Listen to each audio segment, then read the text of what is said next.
একটু ভেবে দেখুন, দুটি চোখ দিয়েছে দেখার জন্য, দুটি কান দিয়েছে শোনার জন্য, নাসিকাও আছে দুটি হাত দিয়েছে দ্বিগুণ পরিশ্রম করার জন্য, কিন্তু জিভ শুধুমাত্র একটি।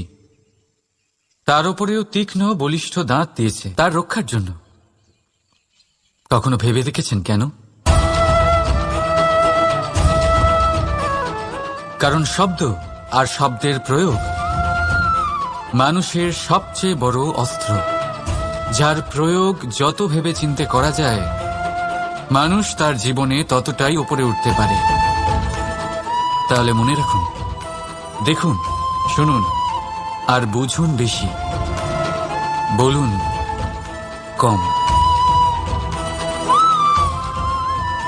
রাধা রাধা।